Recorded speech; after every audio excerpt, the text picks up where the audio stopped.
दोस्तों आपके सामने एक सेंटेंस लिखा है आई हैड माई लंच। क्या ये सेंटेंस सही है? यस या नो लिखकर कमेंट में मुझे बताइए। और मैं आज आपको बताता हूं is, am are, was, were, has, have been, had been, इन सभी के कंप्लीट यूजेज और साथ ही साथ इन सबकी आपस में कंपैरिजन कराऊंगा, एनालिसिस कराऊंगा और आपको इसमें महारत हासिल करा दूंगा। तो वीडियो में मेरे साथ एंड तक बने रहिए। आइए शुरू करते हैं।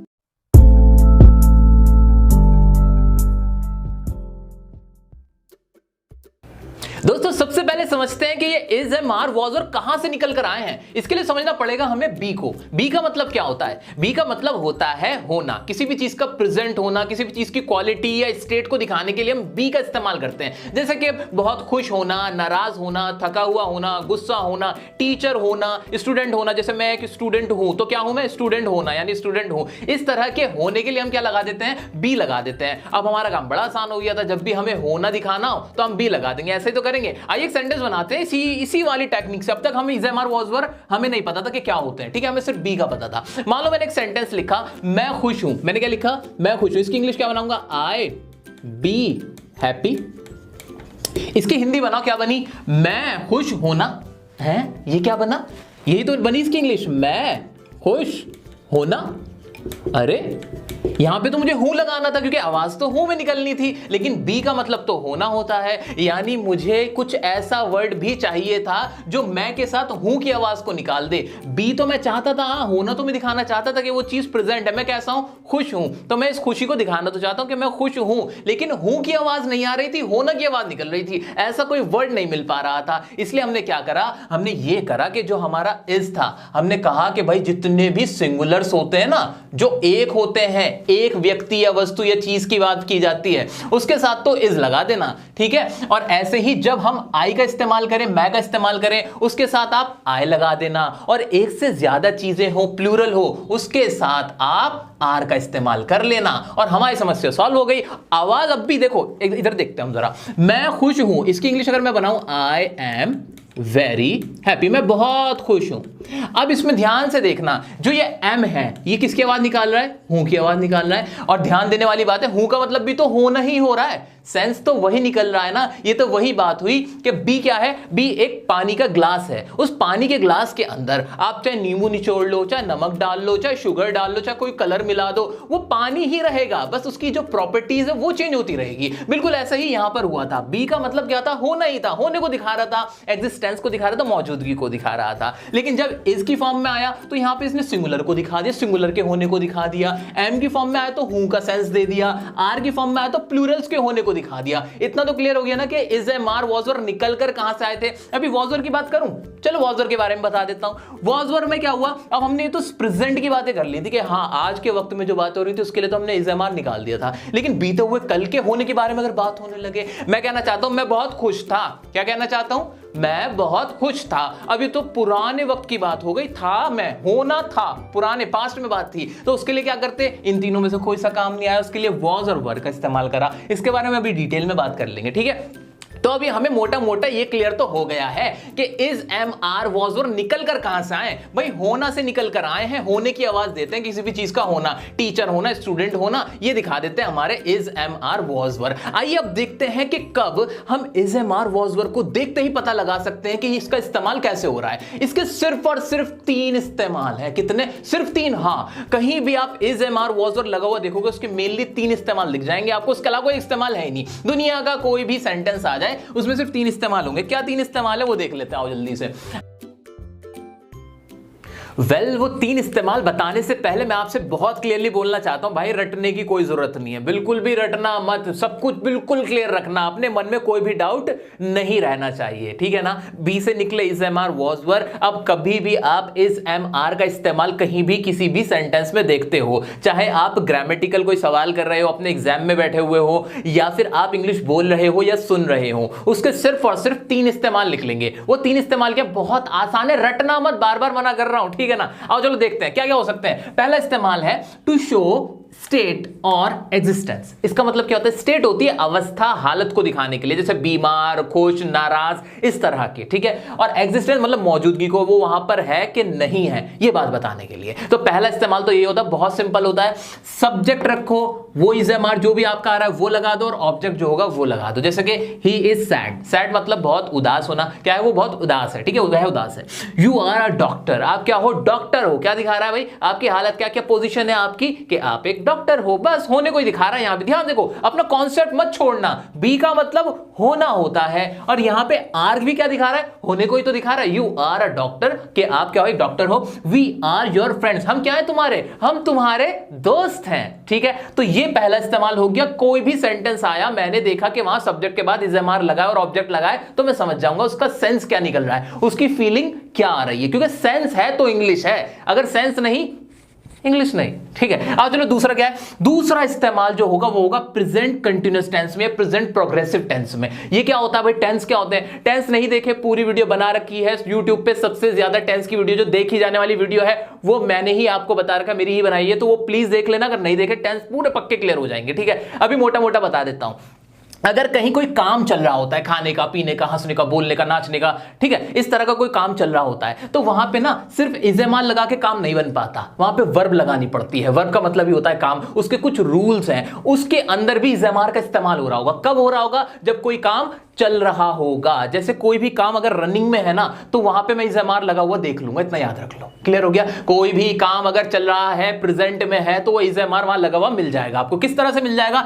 She is reading her lesson. यहां पे मैंने इज रीडिंग को हाईलाइट किया है क्योंकि यहां पे इज के साथ मेन वर्ब की फर्स्ट फॉर्म और आईएनजी लगी हुई थी। तो यहां पे इज का इस्तेमाल मैंने जैसे ही देखा कि इसके बाद मेन वर्ब की फर्स्ट फॉर्म और आईएनजी, में समझ के क्या ये कंटिन्यूटी को दिखा रहा है, ये कंटिन्यूअस टेंस है, प्रेजेंट कंटिन्यूअस टेंस है। ऐसे यहां पे देखो, what are you doing, are और डूइंग, यहां भी आर आया और आर के साथ जो वर्ब लगी हुई थी उसमें भी आईएनजी लगा था, यानी कंटिन्यूटी को दिखा रहा है। क्लियर हुआ? दूसरा भी रूल क्लियर हो गया। दूसरा रूल मेरा क्या है? अगर इज़एमआर लगा हो और उसके बराबर में बिल्कुल उसके बाद जो मेन वर्ब है, जो मेन वर्ब है हमारी, जो काम चल रहा है, वो आईएनजी लगा हुआ है, तो मैं समझ जाऊंगा ये क्या है, ये कंटीन्यूअस की बात हो रही है। इसका सेंस क्या हो रहा है? काम की चलने को दिखा रहा है। और उसकी आवाज कैसे होगी कि भाई वह अपना लेसन याद कर रही है, तुम क्या कर रहे हो, हम जा रहे हैं, वह आ रही है, I am going to learn my lesson. इस तरह के जो भी सेंटेंस होंगे वो हमारे प्रेजेंट प्रोग्रेसिव होंगे, प्रेजेंट कंटीन्यूअस टेंस के होंगे। दूसरा इस्तेमाल क्लियर हो गया? क्लियर हो गया। और तीसरा देखते हैं। तीसरा क्या है? बहुत अहम और इंपॉर्टेंट इस्तेमाल क्या होगा? पैसिव वॉइस में इस्तेमाल होगा आपका इज़एमआर का। कैसे होगा? याद रख लेना, बिल्कुल अपने दिमाग में एक चीज क्लियर रख लो, कभी भी इज़एमआर के बाद अगर वर्ब की थर्ड फॉर्म हो, क्या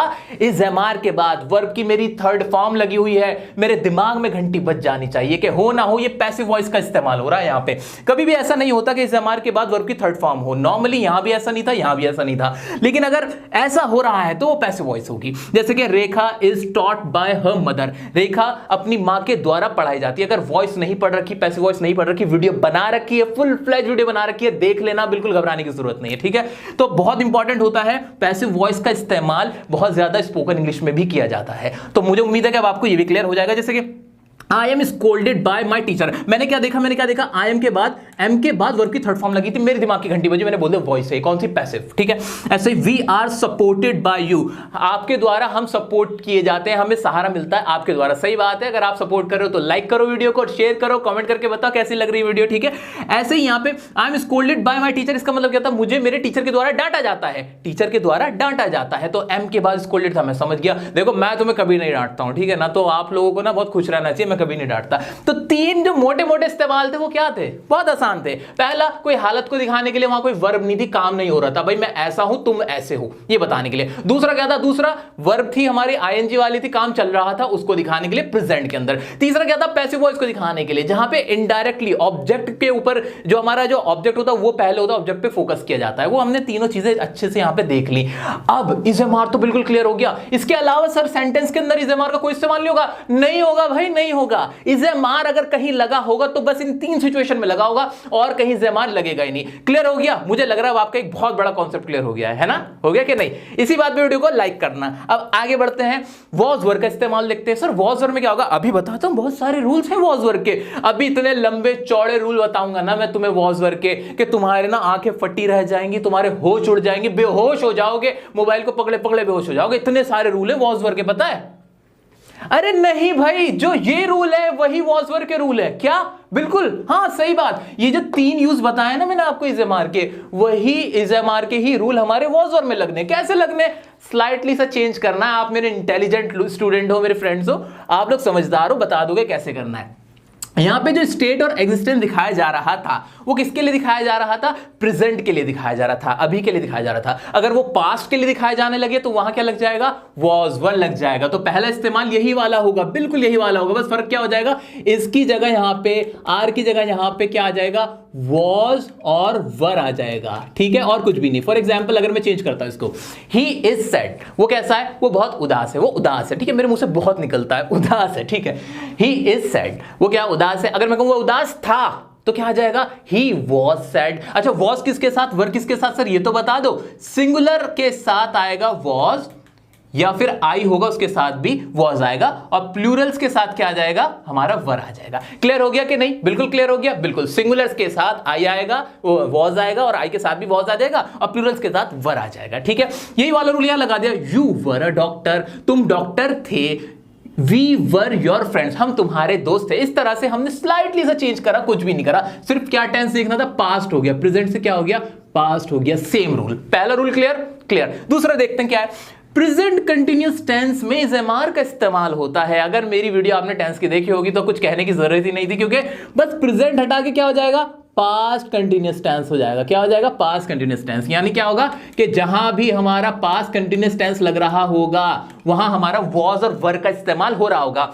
for example What I mean to say, I am saying कि अगर यहां पे आप देखो कि शी के बाद वॉज रीडिंग आ जाए, क्या आ जाए? शी के बाद वॉज रीडिंग आ जाए, तो मेरे दिमाग में घंटी बन जानी चाहिए कि वॉज के बाद कभी भी मेन वर्ब की फर्स्ट फॉर्म के साथ आईएनजी लगा हुआ है, तो ये मेरा कौन सा है? पास्ट कंटिन्यूअस टेंस है। कौन सा है? पास्ट कंटिन्यूअस टेंस है, ठीक है। ऐसे ही व्हाट आर यू डूइंग की जगह क्या हो जाएगा? व्हाट वर यू डूइंग हो जाए। यानी मैंने देखा कि यहां पे वर के साथ मेन वर्ब की फर्स्ट फॉर्म के साथ आईएनजी लगा हुआ है, हो ना हो ये क्या है? पास्ट कंटिन्यूअस है। इसका जो सेंस निकल रहा है वो क्या निकल रहा है? पास्ट में कोई काम चलते हुए को दिखा रहा है, ठीक है। तो दूसरा यूज भी क्लियर हो गया, बिल्कुल क्लियर हो गया। वेल आगे बढ़े अब हम। Okay right, next passive voice में, पैसिव वॉइस में भी वॉज वर का इस्तेमाल होता है। कैसे होता है? बस पास्ट इंडेफिनिट की पैसिव वॉइस हो जाती है। वो कौन सी हो जाती है? पास्ट इंडेफिनिट की। जिसने मेरी पैसिव वॉइस की वीडियो देखी हुई होगी उसको तो ये पॉइंट यही क्लियर हो गया होगा, उसको तो ये हलवा लग रहा होगा भाई, और मुझे उम्मीद है आप सबको अब ये हलवा लग रहा है। Rekha is taught by her mother का क्या हो जाएगा? Rekha was taught by her mother, कि रेखा को उसकी मां के द्वारा पढ़ाया जाता था। ऐसे ही आई एम स्कोल्डेड की जगह क्या हो जाएगा? I was scolded bye my teacher, मुझे मेरे टीचर के द्वारा क्या किया गया था? डांटा गया था, मैंने नहीं डांटा था। Next, we are supported by you, we were supported by you. इतना सा फर्क था। यानी इज एम आर के जो 3 यूज मैंने देखे थे वही वॉज वर के भी हैं, और मुझे याद रखना है कि कहीं भी is am are was were का इस्तेमाल हो रहा हो ना हो, उनका सिर्फ इन 3 सिचुएशन के अंदर, इन 3 कंडीशन में ही इस्तेमाल होगा, और कोई उनका इस्तेमाल नहीं होगा। लेकिन कहानी में एक ट्विस्ट है। ट्विस्ट क्या है? कि वॉज और वर का ना इस्तेमाल कंडीशनल सेंटेंसेस में भी होता है। वो क्या होता है वो भी मैं आपको बताऊंगा, ताकि आपको कोई डाउट ना रहे। So let's get on to the usage of conditional sentences. How can we use the conditional sentences using was and were? बहुत मुश्किल काम लगता है लेकिन बड़ा आसान है, बहुत आसान है, बताता हूं। कभी भी आपको was were का इस्तेमाल अगर मैं तुम वह होता कहने के इस तरह से करना हो तो वो कैसे होगा? फॉर एग्जाम्पल आप ऐसी बात कहना चाहते हो, अगर मैं प्रधानमंत्री होता, या अगर मैं बहुत अमीर होता, अगर मैं बहुत गरीब होता, इस तरह के अगर आपको सेंटेंसेस कहने होते हैं तो उन्हें कहते हैं कंडीशनल सेंटेंसेस। कंडीशनल क्यों कहते हैं? क्योंकि ये अनरियल होते हैं। क्या होते हैं ये?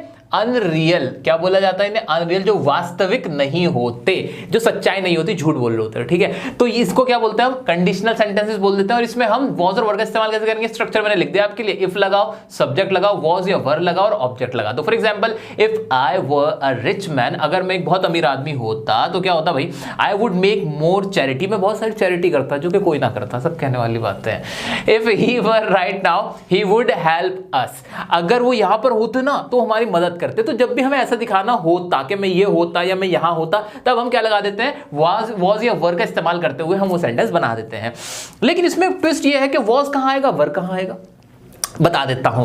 वर हम तब लगाते हैं जब कोई हम अनरियल, बिल्कुल इम्पॉसिबल बात कर रहे होते हैं, बिल्कुल असंभव बात कर रहे होते हैं। जैसे कि if I were a rich man, कि भाई अगर मैं अमीर आदमी होता, क्या आप अमीर आदमी हो? कभी भी हो? नहीं हो ना, बिल्कुल नहीं, ठीक है। ऐसे ही अगर मैं यहां पर होता, यहां पर होता मतलब हुआ ही नहीं था, खामखा की अनरियल सिचुएशन बनाते हैं। लेकिन अगर ऐसी सिचुएशन हो जो पॉसिबल हो सकती है, जैसे कि ये सेंटेंस था, if I was rude to you I apologise, अगर मैं तुम्हारे साथ रूड था, अगर क्या था मैं तुम्हारे साथ रूड था या रूड होता तो क्या करता मैं, आई अपोलोजाइज, मैं आपसे माफी मांगता। तो इस तरह की जो सिचुएशन थी कि रूड होने की, ये तो हो सकती थी, पॉसिबल थी, वहां हम वॉज लगाते हैं। मेनली वर्ब का इस्तेमाल किया जाता है सभी के साथ जब तक सिचुएशन अनरियल हो। क्लियर हो गया? बिल्कुल क्लियर हो गया, कोई रटने की भी जरूरत नहीं है। आइए देखते हैं और क्या करने वाले हम। हैज हैव हैड के इस्तेमाल सर ये भी कराओगे? बिल्कुल कराऊंगा, कुछ नहीं छोड़ूंगा, एक ही वीडियो में सब कुछ क्लियर हो जाएगा। ठीक है, आइए आगे बढ़ते हैं।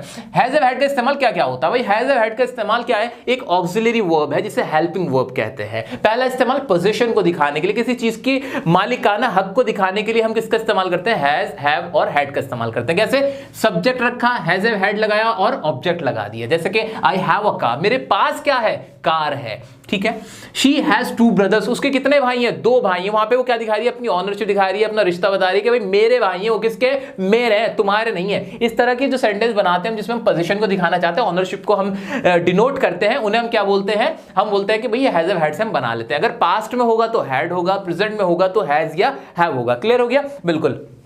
आगे देखते हैं भाई, दूसरा क्या इस्तेमाल है? परफेक्ट टेंस में। परफेक्ट टेंस में कैसे हो सकता है? चाहे प्रेजेंट का परफेक्ट हो या पास्ट का परफेक्ट हो, दोनों में, यानी काम को पूरा होने को दिखाता है। I have done my work, मैं अपना काम कर चुका हूं। यू हैड मेट हिम, तुम उससे मिल चुके थे। इस तरह से। अभी मुझसे कैमरामैन कह रहे हैं कि मेरे बाल खराब हो रहे हैं, तो अगर खराब हो रहे हैं तो आप देख लेना। ठीक है, आगे बढ़ते हैं। ज्यादा बुरा तो नहीं लग रहा ना? चलो आगे देखते हैं। Perfect continuous tense. Perfect continuous tense में कैसे इस्तेमाल हो जाता है? अरे यहां पर ना अभी गाड़ी रुकेगी। गाड़ी क्यों रुकेगी? अभी हमने सिर्फ हैज हैव हैड के इस्तेमाल देखे थे, तो हैज हैव हैड के तो सिर्फ अभी तक 2 इस्तेमाल देखे हमने। क्या? एक तो पोजीशन को दिखाने के लिए, दूसरा परफेक्ट टेंस में। लेकिन मैं आपको यहां नहीं छोड़ने वाला ना, मैं तो पूरा कंप्लीट करा के जाऊंगा। अगर आपके हैज हैव हैड के साथ बीन का भी इस्तेमाल होना हो, किसका? बीन का भी हो, आपने देखा होगा बहुत बार has been, have been, had been इस्तेमाल होता है। वो क्या होता है? उसमें कब देखना होता है? उसमें क्या देखना होता है? उसका सेंस क्या निकलता है? देखते हैं। पहला इस्तेमाल has been, have been, had been का कहां हो रहा होगा?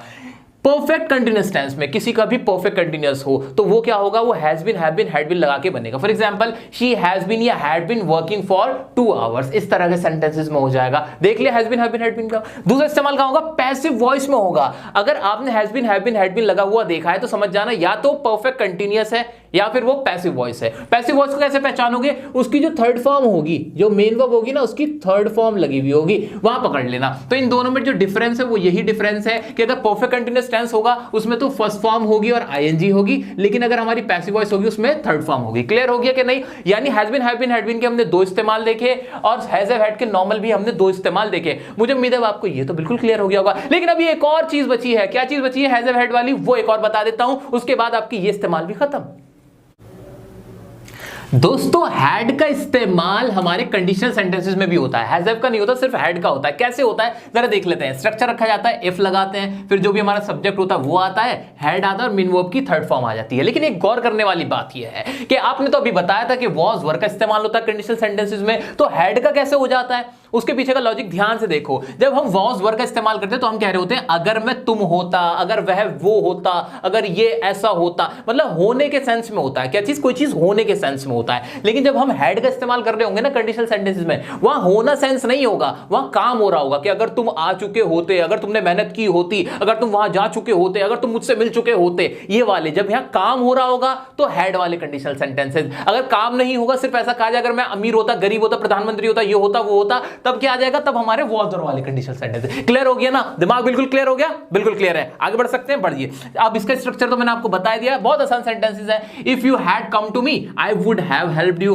अगर तुम मेरे पास आते मैं तुम्हारी मदद करता। If she had worked hard she would have got pass, अगर वो मेहनत करती तो वो पास हो जाती। लेकिन ये क्या है? हैड शुरू में ही आ गया। Had I known you were waiting outside I would have invited you to come in. अब इसके अंदर हैड शुरू में कैसे आ गया? बिल्कुल आ सकता है। अगर आप इफ नहीं लगाना चाहते सेंटेंस के शुरू में और आप डायरेक्ट हैड लगाना चाहते तो ऐसा कर सकते हैं। बस क्या करना, कुछ भी नहीं, शुरू में हैड लगाओ, फिर सब्जेक्ट लगाओ और आगे की कहानी बिल्कुल ऐसे ही कर लो जैसे आप नॉर्मली करते हो। ऐसा कहां होता है? ये फॉर्मल में होता है। जब आप फॉर्मल मैनर में कोई बात कहना चाहते हो तब आप शुरू में हैड लगा के इस तरह के सेंटेंसेस बना लेते हो। कुछ नहीं करना, इफ हटा देना है, हैड को शुरू में रख देना, उसके बाद सब्जेक्ट आ जाएगा। इतनी सी बात है, दोनों सेंटेंस बिल्कुल सही है। अब आपका होमवर्क क्या है? आपका होमवर्क यह है कि ये जो 2 सेंटेंस मैंने यहां पे बना रखे हैं इनको फॉर्मल मैनर में चेंज करके बताओ, यानी शुरू में हैड लगा के बना के दिखाओ। कमेंट में आंसर चाहिए मुझे, इंस्टाग्राम पे ज्वाइन कर लेना, पर्सनल अकाउंट में भी कुछ भी पूछना वहां पूछ सकते हो, आपको स्टोरी में आंसर्स मिल जाएंगे, क्विज मिल जाएंगे, वहां आप देख सकते हो। ठीक है, तो ये था आपका होमवर्क। अब आप मुझे बताइए आपको वीडियो कैसी लगी, कमेंट में जरूर बताइएगा। अपने दोस्तों के साथ प्लीज शेयर कीजिए, ज्यादा से ज्यादा शेयर कीजिए। चैनल को सब्सक्राइब नहीं किया तो सब्सक्राइब कीजिए। मिलते हैं नेक्स्ट वीडियो में नेक्स्ट टॉपिक के साथ, तब तक के लिए बने रहें डियर सर के साथ।